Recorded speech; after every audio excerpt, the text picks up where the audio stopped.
Hello, our project, the Pellet Wheel redesign. My partners are Blaise Miller and Haden Peters. Our project advisor is Adam Wielobob, and our sponsor is Berry Global in Erie, PA.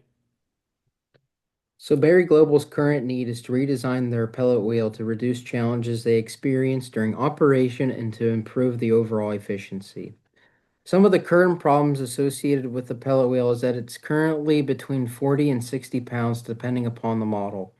This makes it hard for one operator to handle and create strain on them. The pellet wheel is also very expensive due to the complex geometry, therefore there's a high manufacturing cost. Also, the pellet wheel needs maintained every day, so there's a lot of costs associated with that process. Then finally, since the pellet wheel needs a daily PM and it is heavy, this ends up adding a lot of time to the machine downtime and affects the overall productivity. For our final design and components, on the left is the final design for the pellet wheel. The pellet wheel's dimensions were kept the same, but we upgraded the material to a magnesium alloy to help reduce overall weight. It functions as a key part of a compression molding machine. Some other important components include the flow diverter, which is shown in gold, and the pellet cups, which is shown in blue. Those pellet cups hold the extruded plastic material.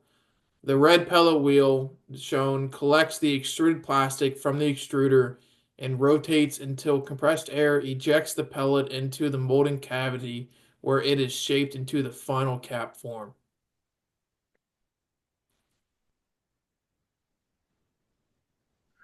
From our redesign, the production and life cycle costs can be analyzed.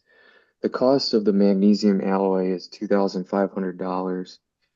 The team had the part estimated by the Penn State Barron machine shop to have the pellet wheel manufactured on a three-axis milling machine would cost approximately $6,000.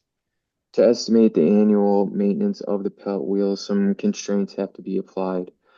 The life of the pellet wheel was assumed to be 5 years due to the failure of other components. It was also assumed that the daily maintenance of the pellet wheel was 30 minutes a day, which equals to 180 hours of maintenance a year. The operator's wage of $40 an hour was multiplied by the maintenance hours, which equated to $7,200 a year. The salvage cost of the pellet wheel was assumed negligible due to the current scrap prices. In converting the production cost to an annual cost, the total annualized equivalent cost of the pellet wheel is $9,200, which is what Berry Global will have to make each year in bottle caps to pay for the redesigned pellet wheel.